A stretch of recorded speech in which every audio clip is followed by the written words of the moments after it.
Di dalam Amsal 27 ayat 14, seorang istri yang suka bertengkar serupa dengan tiris yang tidak henti-hentinya menitik pada waktu hujan. Ya, sudah lumrah ibu-ibu dan wajar kalau seseorang wanita atau seorang istri itu rewel atau bawel atau banyak ngomongnya. Kalau di Amsal mengatakan bahwa tidak henti-hentinya menitik pada waktu hujan. Ya, seperti bunyinya tes, tes, tes, tes, tes, tes.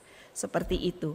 Tapi apa yang digambarkan Amsal ini terjadi juga ternyata di seorang laki-laki. Ya, itu kadang-kadang juga merupakan pasangan kita.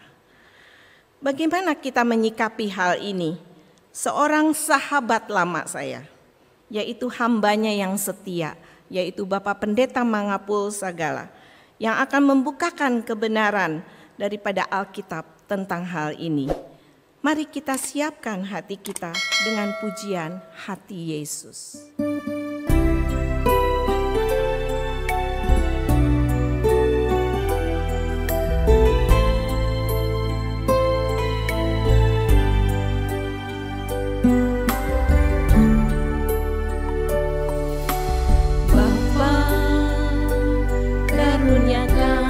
Sebuah hati yang mengasihimu lebih dari segalanya. Bapa, karuniakan sebuah hati yang menyembahmu dalam roh dan kebenaran. Lembutkan hatiku, ubahkan jiwaku, hidupkanlah aku sesuai dengan firman-Mu. Bentuklah hidupku, inilah doaku, sampai hati Yesus dalam hidupku, sampai hati Yesus dalam hidupku, sampai hati Yesus dalam hidupku. Baik, saudara-saudara yang terkasih, mari kita bersyukur kepada Tuhan atas live streaming pada saat ini. Mari kita berdoa bersama-sama.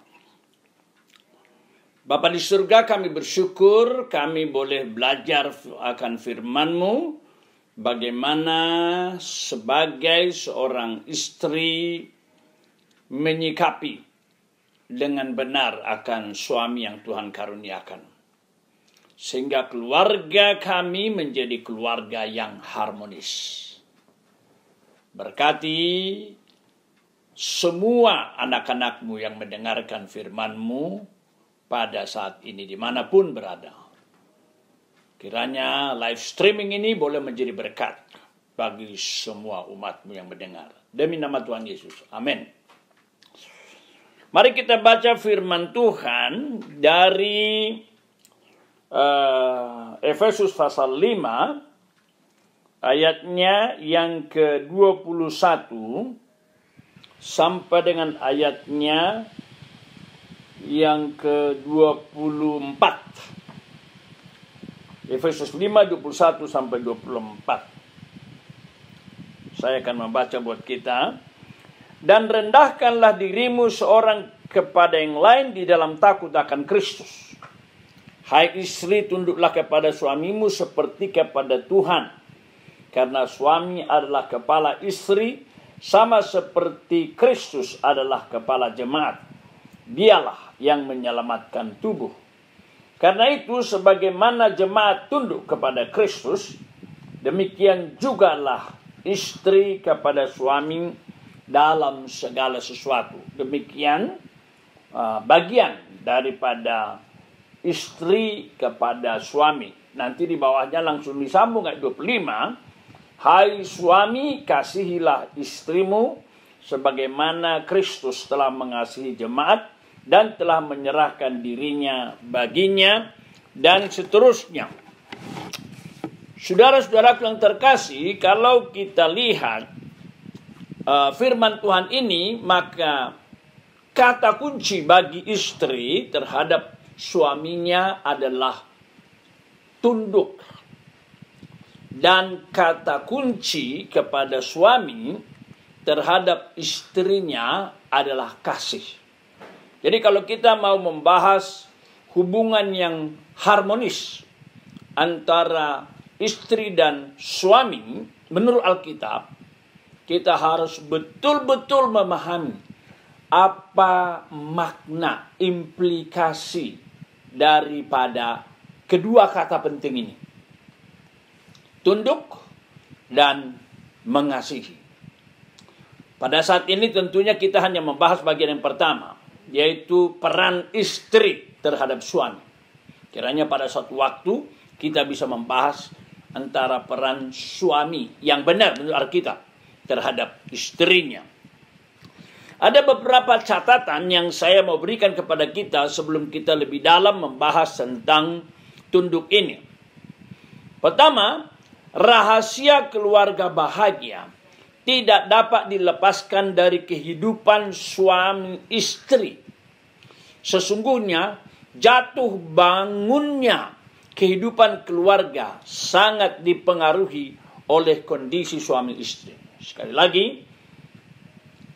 jatuh bangunnya hubungan suami istri sangat mempengaruhi jatuh bangunnya keutuhan keluarga, keharmonisan keluarga.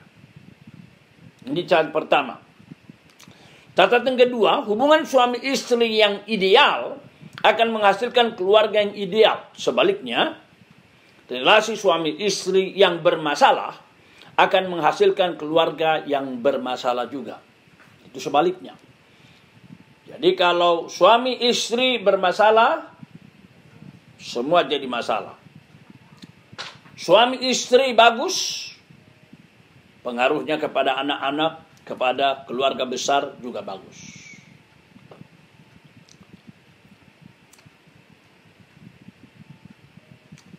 Karena itu sebelum kita membahas dua kata penting yang menjadi tema pembahasan, mari kita perhatikan ayat 21 tadi.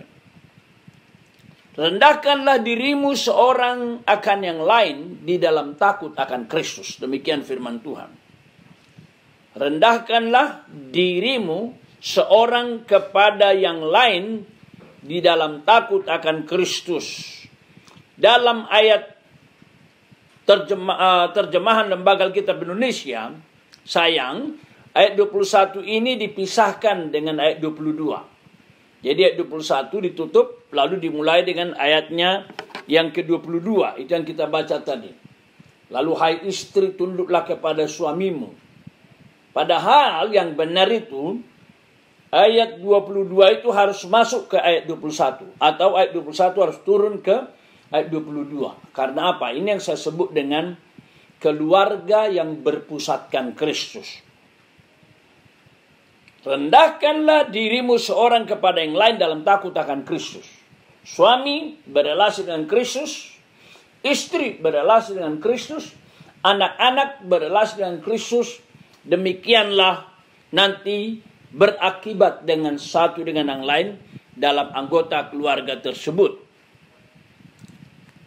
Dengan perkataan lain, setiap anggota keluarga, khususnya suami dan istri, harus memiliki relasi yang benar dengan Kristus. Relasi yang benar. Tidak boleh hanya bapak, tidak boleh hanya mama, tidak boleh. Bapak juga, mama juga, anak-anak juga. Semua perintah yang muncul kemudian pada ayat-ayat yang kita baca, baik untuk bagian istri, baik untuk bagian hai bapak-bapak, suami, bapak, anak, bahkan tuan dan hamba di bawahnya, itu semua acuannya adalah dalam relasi kepada Kristus. Hal ini sejalan dengan seruan Nabi Yosua Di dalam perjanjian lama, ayat yang terkenal Yosua 24 ayat 15b, tetapi aku dan seisi rumahku akan beribadah kepada Yahweh. Tetapi aku dan seisi rumahku akan beribadah kepada Allah, kepada Tuhan. Jadi semua beribadah, semua berelasi. Masalah-masalah yang terjadi di dalam keluarga sangat banyak diakibatkan oleh kenyataan negatif. Karena tidak sesuai dengan ajaran kitab suci. Jadi sangat jelas, membangun keluarga bahagia harus memiliki fondasi yang kuat. Yaitu masing-masing anggota keluarga berpusat kepada Kristus. Atau masing-masing anggota keluarga memiliki iman dan ketaatan kepada Tuhan Yesus. Barangkali ada yang bertanya, apakah itu berarti bahwa jika suami atau istri sudah di dalam Tuhan, hidup baru, mengalami Roh Kudus, pasti menjalin hubungan suami istri yang harmonis dan indah? Apakah pasti demikian? Kita harapkan begitu. Kita harapkan begitu. Ya tentu ada kemungkinan tetap pengecualian. Tapi pada umumnya begitulah. Suami yang dewasa dalam Tuhan bisa berelasi dengan benar kepada istri dan anaknya. Demikian juga istri, demikian juga anak. Ya bisa tidak juga kita lihat mungkin di tempat tertentu. Ya. Apalagi kalau dia sudah hidup baru tapi nggak sungguh sedewasa. Tapi kalau sudah dewasa, memiliki kedewasaan rohani, maka saya sangat yakin dua kata penting ini akan menjadi milik mereka dan mereka akan terus diilhami bersyukur bahwa mereka bisa menaati perintah Tuhannya. Istri tunduk kepada suami dan suami kasihi istri. Karena pada ujungnya kita bukan bertanggung jawab kepada istri kita atau kepada suami kita. Kepada Tuhan yang punya perintah ini. Baik, itulah yang mau kita bahas sekarang. Bagian pertama ini, sekarang kita bahas soal tunduk. Hai istri, tunduklah kepada suamimu. Dalam terjemahan Yunani kata istri di sini jamak. Jadi seruan ini berlaku untuk semua istri. Hai istri-istri, gunaikes. Jadi semua istri yang betul-betul berlandaskan Alkitab harus tunduk kepada suaminya. Itu pengajaran Alkitab. Ini perintah kudus dan ini merupakan rahasia hidup harmonis. Istri yang benar adalah yang menaati firman Tuhan ini. Menaatinya dengan sukarela, bukan terpaksa, apalagi berontak. Kata tunduklah, yaitu hupotasso, atau di bagian ini hupotasso menoi, ini juga ditemukan dalam ayat-ayat lain. Misalnya Kolose 3 ayat 18, jadi bukan hanya di Efesus. Hai istri-istri, tunduklah kepada suamimu sebagaimana seharusnya dalam Tuhan. Demikian juga bisa kita lihat dalam tulisan Rasul Petrus, 1 Petrus 3 ayat 1. Kata yang sama digunakan. Saya baca. Hai istri-istri, tunduklah kepada suamimu. Hupotasso juga. Supaya jika ada di antara mereka yang tidak taat kepada firman, mereka juga tanpa perkataan dimenangkan oleh kelakuan istrinya.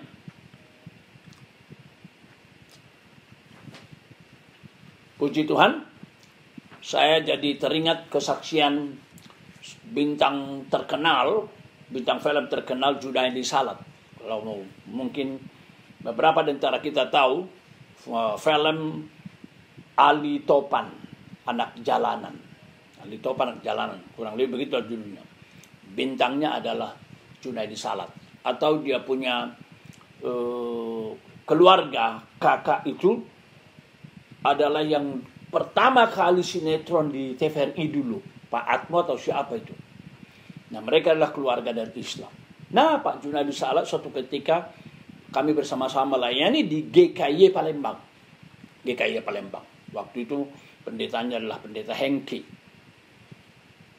Di hotel dia bercerita bagaimana sebelumnya dia adalah non-Kristen. Tetapi karena istrinya, kualitas hidup istrinya, dia percaya kepada Tuhan. Meskipun sebelumnya dia sangat boleh dikatakan nakal. Karena dia begitu top, banyak, berlimpah duit, mobil-mobil mewah. Dia tidak peduli terhadap istrinya, sangat kasar. Bahkan pernah istrinya berdoa bagi dia. Dia tendang istrinya yang lagi sujud sampai terjatuh. Istrinya bangun lagi, berdoa lagi. Dia tendang lagi, seperti itulah. Tapi rupanya justru seperti kata firman Tuhan ini, kelakuan istrinya yang bagus itu membawa kepada Junadi Salat, kepada pertobatan. Itu sebabnya kata ini penting sekali untuk kita bahas. Tunduk. Apa artinya tunduk kepada suami? Kita harus mengaku tidak sedikit orang, termasuk teman saya yang belajar teologi, yang tidak setuju dengan kata tunduk ini. Karena itu ada juga istri yang negatif. Dengan berbagai alasan mereka berargumentasi untuk tidak melakukannya. Mari kita lihat beberapa contoh. Reaksi-reaksi yang negatif. Ada yang mengatakan perintah seperti ini tidak relevan lagi. Itu dulu di zaman bahela, itu zaman dulu.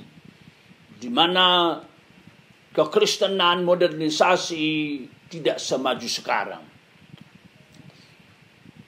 Jika kita taati perintah Alkitab ini sekarang katanya, ini dapat melegalkan kesewenang-wenangan suami kepada istri. Tunduk kepada suami. Tidakkah ini mengajarkan sikap otoriter, sewenang-wenang suami kepada istrinya? Karena itu no way, kata mereka.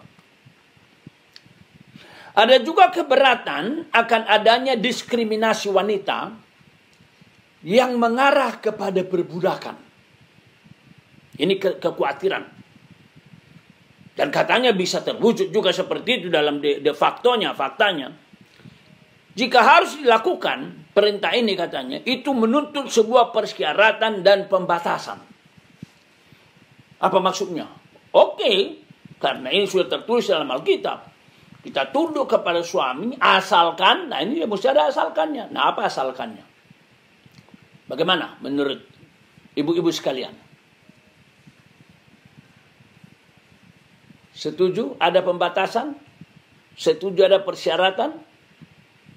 Atau you take it as it is written? And of course you have to understand what does it mean. Ya.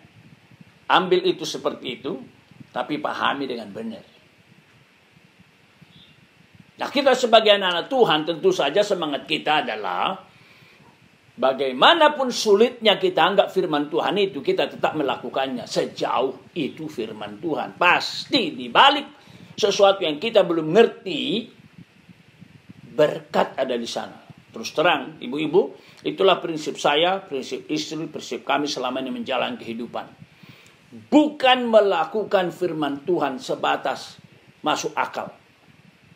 Dalam kenyataannya ada banyak firman Tuhan belum sepenuhnya kita pahami, kita mengerti, tapi kita terima dengan iman. Demikian juga firman Tuhan ini.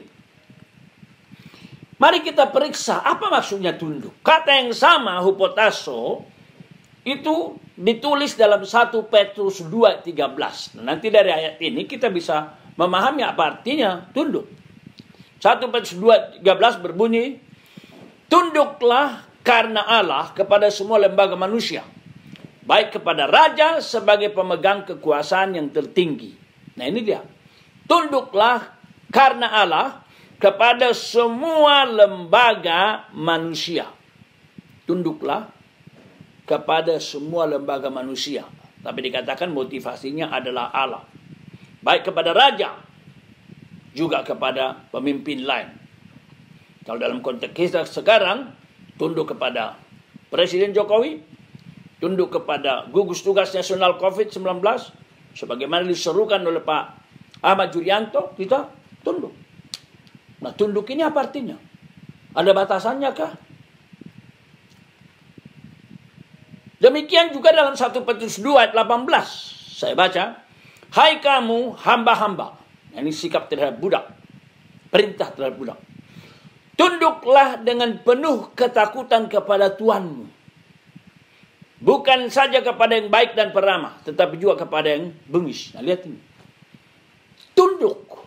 Nah, bagaimana budak tunduk kepada tuannya? Kata yang sama digunakan. Memang kekhawatiran tadi ada dasarnya. Apakah nanti ini tidak menjadikan suami beringas, otoriter, sewenang-wenang? Ya, kata yang sama digunakan di sini. Itu sebabnya kalau kita bahas kata perintah kepada suami, jelas.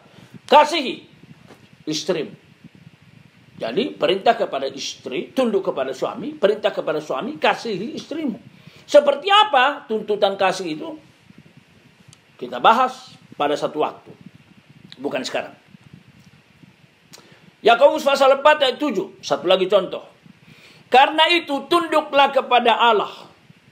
Dan lawanlah iblis. Maka ia lari daripadamu. Tunduk kepada Allah. Hupotasso juga. Jadi dengan kata yang sama yang kita baca tadi. Baik antara rakyat kepada pemerintah, budak terhadap tuannya, dan juga ayat ini, umat terhadap Tuhan Allah, kita bisa menangkap apa sih maksudnya tunduk? Apa ada batasan? Kembali kepada Efesus pasal 5 yang kita baca tadi, di dalam ayat yang ke-22, di sini ada penjelasan, membuat dia makin jelas. Ayat yang ke-22. Hai istri-istri, tunduklah kepada suamimu seperti kepada Tuhan. Jadi kalau tadi kita baca Yakobus pasal 4, tunduklah kepada Tuhan, lawan setan. Nah, ketundukan kita kepada suami, kata yang sama digunakan, tunduk kepada Tuhan.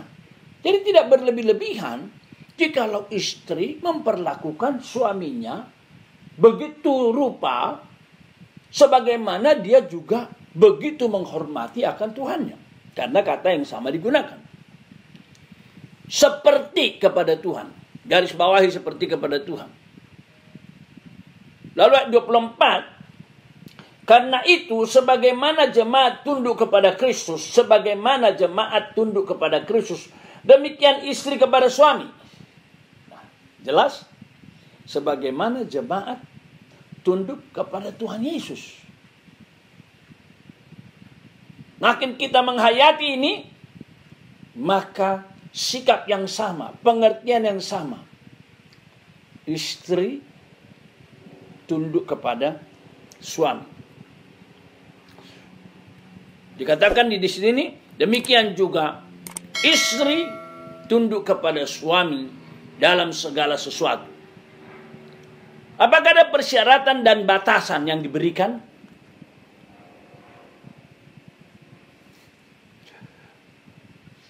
Tidak ada. Tunduk kepada siapa? Jelas, tunduk kepada suamimu. Dalam bahasa asli ini jamak ini. Jadi ini adalah perintah kepada semua istri untuk mengasihi suami masing-masing. Perhatikan penekanan kepada kepunyaan. Tunduklah kepada suami kalian. Idiois. Ini menegaskan kepada kepemilikan. Jadi, semua istri diperintahkan untuk tunduk kepada suami masing-masing. Pay attention. Pelototi kata kepemilikan itu. Tunduk kepada suamimu sendiri.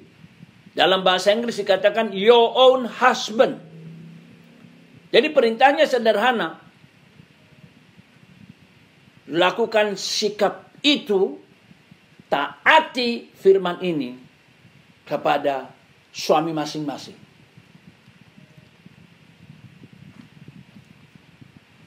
Bagaimana jika suami rewel, menjengkelkan? Nah ini pertanyaan yang kita perlu soroti lagi secara khusus. Bagaimana jika suami rewel? Bagaimana jika suami menjengkelkan? Menarik sekali, perhatikan ayat yang kita baca. Tidak ada catatan kaki di sana. Misalnya, tunduklah kepada suamimu kecuali jika dia rewel, kecuali jika dia bawel, kecuali jika dia bikin sebel. Rewel, bawel, sebel, itu bahasa LLL. Gak ada pengecualian. Dikatakan tadi, tunduklah kepada suamimu. Atau sebaliknya, jika tidak dikatakan, tunduklah kepada suamimu yang ideal. Suamimu yang baik. Suamimu yang pendidikannya lebih tinggi denganmu. Barangkali orang berkata, ya suamiku S3, aku S2. Suamiku S2, aku S1. Ya wajarlah aku tunduk. Tetapi aku S3, suamiku cuma S1. S1 pun gak masa aku tunduk. Barangkali begitu. Tapi tidak ada di sini dikatakan jikalau pendidikannya lebih tinggi. Atau jika suamimu latar belakang keluarganya lebih baik. Ya tentu dong aku tunduk kepada suami. Semua harta bendaku, rumahku, mobilku, semua dari istri, dari suamiku, ya otomatis lah. Nah yang dalam kenyataannya, semua milik kami, mobil kami, bahkan kadang-kadang bulanan kami dari keluarga istriku, masa dari keluarga istriku, dari keluarga istri maksudnya, masa saya malah tunduk? Nggak benar dong. Bisa didaftarkan macam-macam yang membuat kita menolak ini. Tapi sekali lagi mohon maaf, catatan kakinya tidak ada.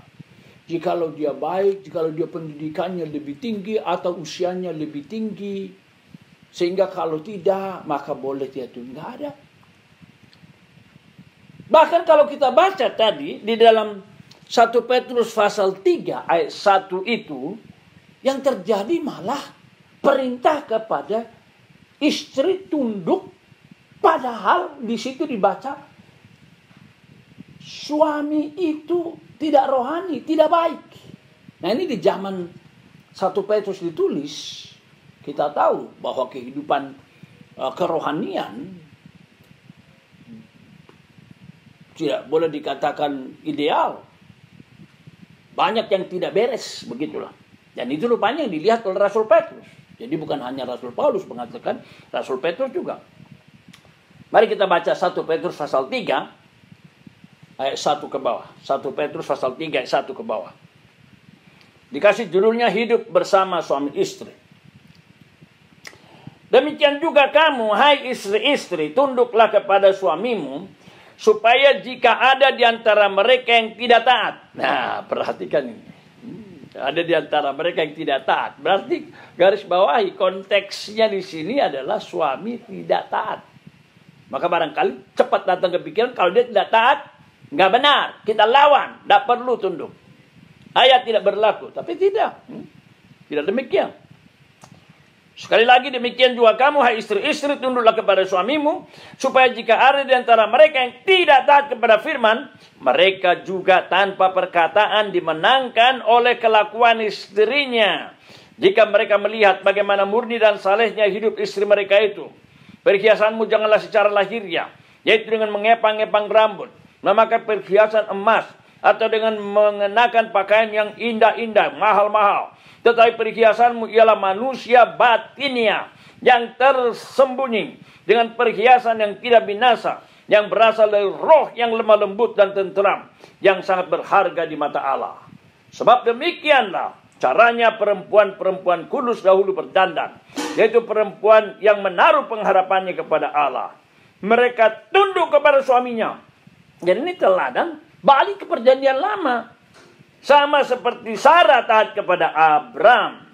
Demikianlah dia menyebut dia tuannya. Jadi itu konteksnya tunduk di sini menurut Rasul Petrus. Jadi kita sudah melihat bagaimana kata tunduk ini dengan lebih detail, ya. Bukan hanya membandingkannya dari kitab Efesus, tapi juga kita lihat kitab-kitab lain tadi, dan kita juga melihat dalam konteksnya. Bahkan secara jelas sudah kita baca tadi dalam 1 Petrus pasal 3, perintah tunduk diberikan kepada siapa? Benar, kepada suami yang tidak taat kepada firman. Diperintahkan di sana supaya perhiasan rohani. Sangat ditekankan di sana kualitas istri yang sangat baik. Manusia batiniah yang tidak dikatakan di sana tersembunyi itu. Yang istilahnya tidak show off. Pura-pura baik di luar, bukan. Tetapi genuine spiritual life. Kehidupan rohani yang bagus. Itu yang saya sebut tadi. Ketika Junaidi Salat menceritakan tentang pertobatannya, saya sebut tadi. Ketika satu ketika Pak Junaidi Salat sudah siap berangkat kerja. Dia panggil istrinya, ternyata istrinya di kamar. Dia lihat istrinya lagi berdoa. Dia teriak, istrinya masih berdoa, akhirnya ditendang istrinya. Dan itu terjadi rupanya berkali-kali. Sampai suatu ketika di pagi hari, ketika dia mengulangi tindakan itu, menurut kesaksian Junaidi Salat, dia tendang, jatuh, berdoa lagi. Istrinya bagi Junaidi Salat yang belum beriman, sukses secara duniawi, akhirnya jadi hidup dalam kedagingan. Jadi bukan hanya rewel, bawel, tapi jahat. Ketika Junaidi Salat gak sabaran menunggu istrinya yang berdoa, sudah ditendangnya berapa kali. Akhirnya dia pergi. Ketika dia hidupkan starter mobilnya, Tuhan seperti bicara melalui otaknya dia. Dengan jelas dia berkata, dia mengatakan, saya tidak berani menggunakan kata ada suara begitu, tapi dia mengatakan begitu memang. Betapa jahatnya kau Junaidi. Istrimu berdoa untukmu. Kamu begitu jahat. Kau tahu hidupmu tiap hari apa yang kau lakukan. Kamu tahu bagaimana kamu hidup dalam dunia malam. Tapi bagaimana istrimu setia di rumah merawat keluargamu, anak-anakmu.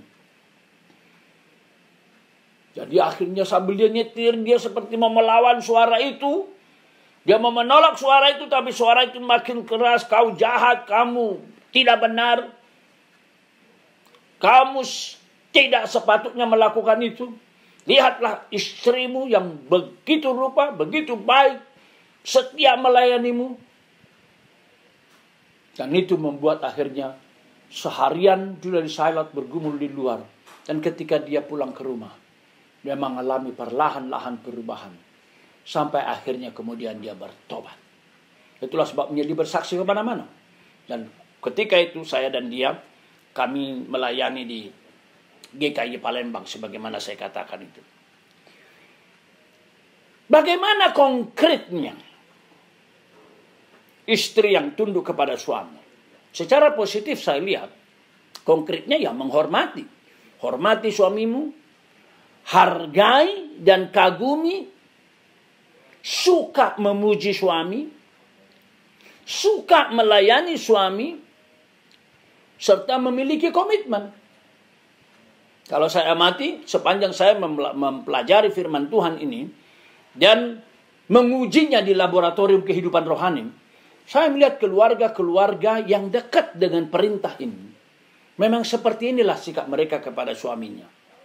Istri yang tunduk kepada suaminya, mereka menghormati, mereka menghargai dan kagum kepada suaminya. Mereka memuji suaminya. Mereka suka melayani suaminya. Dan mereka memiliki komitmen. Artinya kesetiaan kepada Tuhan dan kepada firman Tuhan. Saya mengatakan komitmen secara khusus. Karena apa? Apa akibatnya komitmen yang dimiliki istri kepada suami? Apa yang terjadi? What is so important with the commitment? Apa yang sangat penting? Oh iya, baik istri yang punya komitmen kepada suami, nanti kiranya bisa kita bahas juga. Suami yang punya komitmen kepada istri, mantap. Kita lihat sekarang istri yang punya komitmen, yaitu mentaati firman Tuhan dengan setia, pertama, akan dimampukan secara sukarela dalam penyerahan kepada Tuhan untuk melakukan semua hal-hal positif yang kita sebut tadi. Sekalipun suami rewel, bawel, sebel, jahat, bisa menghormati, tidak membalas jahat, suka melayani.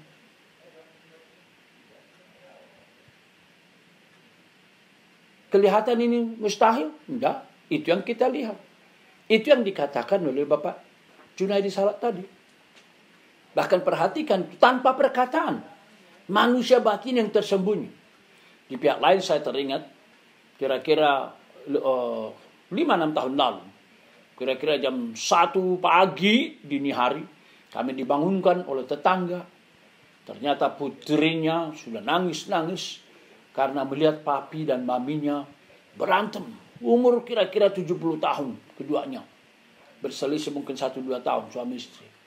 Waktu kami pergi ke rumahnya, ternyata papanya sudah di luar rumah, mamanya ribut di dalam rumah. Berjam-jam kita mencoba mendamaikan. Satu kalimat yang masih saya ingat di pagi hari, dini hari saya berkata, Bapak, Ibu, terlambat memahami firman Tuhan ini. Khususnya kepada ibu saya berkata, Ibu rajin ke gereja. Ibu rajin ikut paduan suara. Tetapi lihat ini, 1 Petrus 3 yang gak cocok sama ibu. Ibu justru karena kebanyakan kata-kata, suami tidak tahan. Dia protes. Bahkan dia berkata apa? Lebih bagus cerai.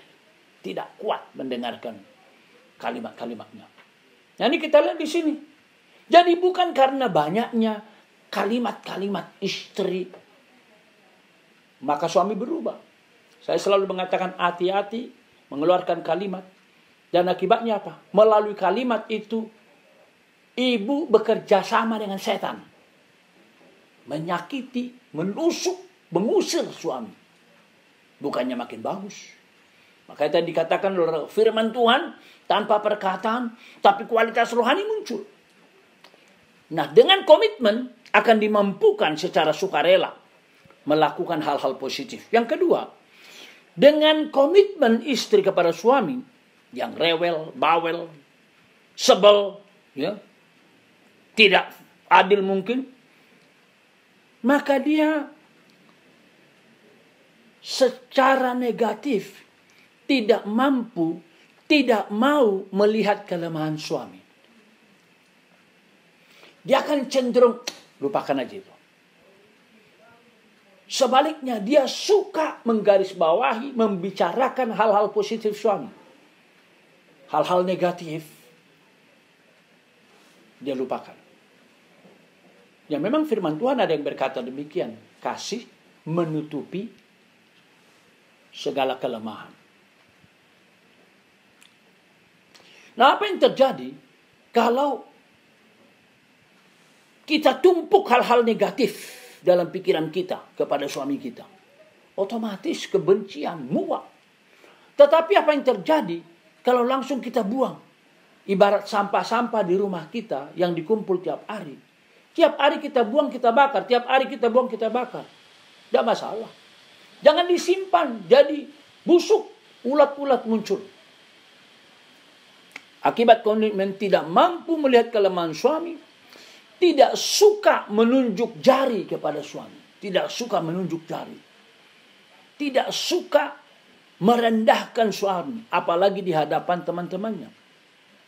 Tidak mau melakukan itu. Kalau ada sesuatu yang terpaksa harus dikatakan, dia akan mengatakan itu di luar. 4 mata, kira-kira begitu. Sebaliknya, dia tidak senang jika suaminya dijelekkan. Seringkali begitu. Suami memang jelek, tapi dia tidak mau melihat dan juga tidak senang.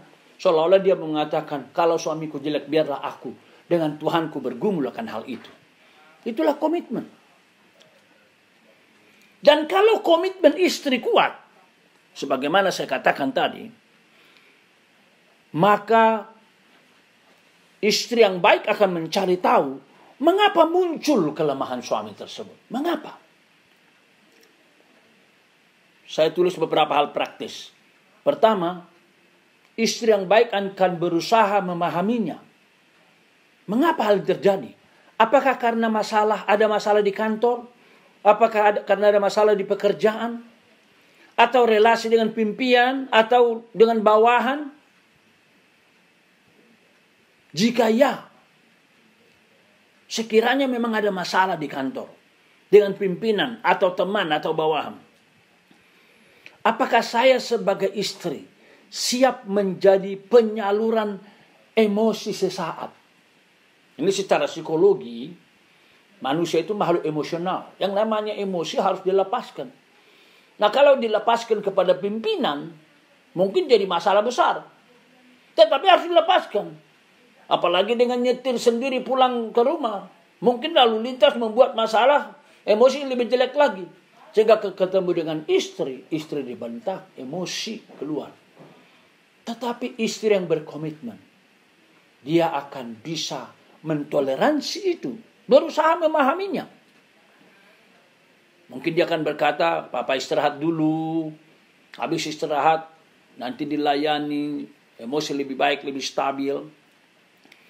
Yang kedua, mencoba memahami apakah ini berhubungan dengan kedagingan. Adakah dosa? Adakah will wanita idaman lainnya, intim lainnya? Coba dipahami itu, dicari tahu. Bagaimana kualitas kerohanian, kedewasaan suami Anda? Kalau KTP ya hasilnya KTP. Nah kalau baik hasilnya ya baik. Kalau suamimu dewasa, maka tentu hasilnya juga dewasa. Suami yang dewasa akan mampu secara kreatif setia melakukan firman Tuhan. Tidak harus dipelototi oleh istrinya sehingga dia melakukan hal-hal yang baik dan menyenangkan dan menghindari hal-hal yang tidak baik.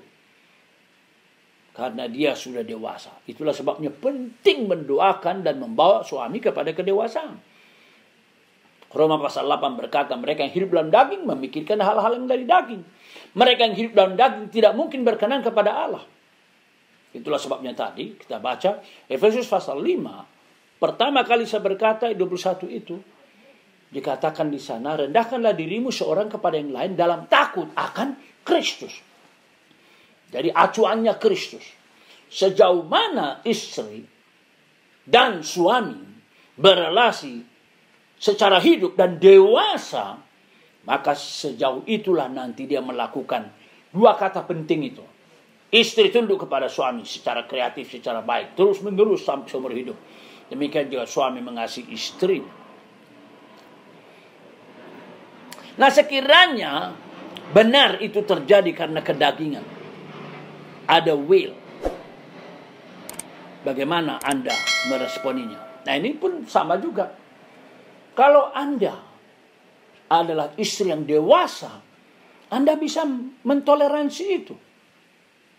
Tetapi kalau Anda adalah istri yang juga hidup dalam kedagingan, nanti ada balas dendam.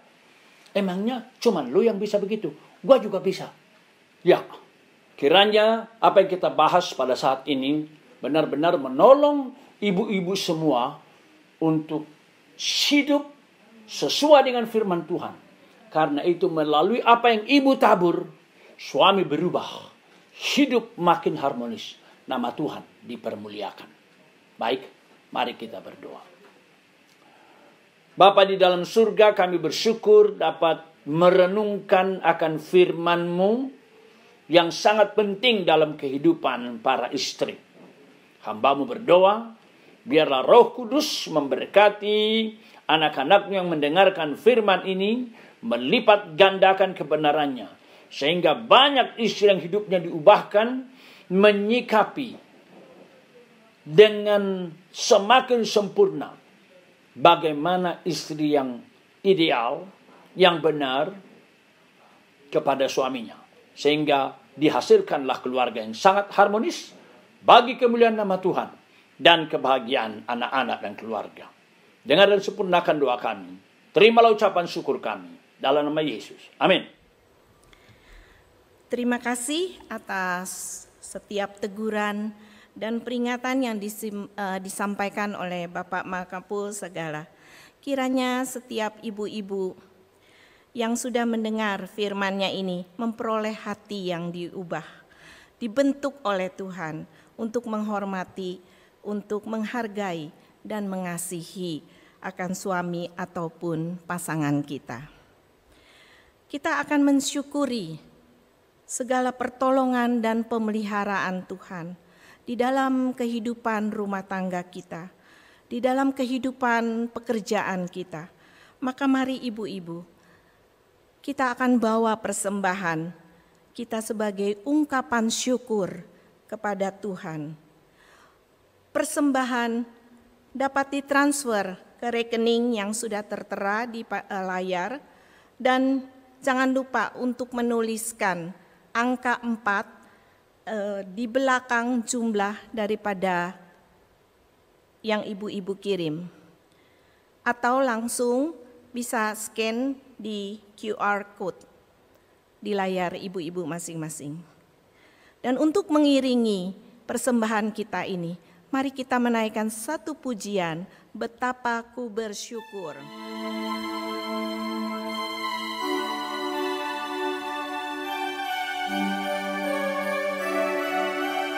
Syukur, ku bersyukur kepadamu.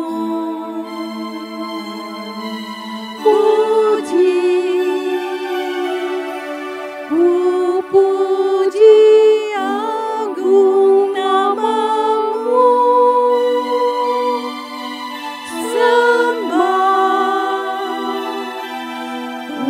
Sembah kesucianmu. Aku ada sebagaimana aku ada, hanya karena anugerah-Mu. Mari kita bersyukur kepada Tuhan atas segala berkat-Nya. Semua yang Dia berikan adalah berguna bagi kita. Betapa ku bersyukur atas segala berkat-Mu. Semua yang Kau berikan berguna bagiku. Allahku yang mulia, memelihara sempurna. Kau sertai langkah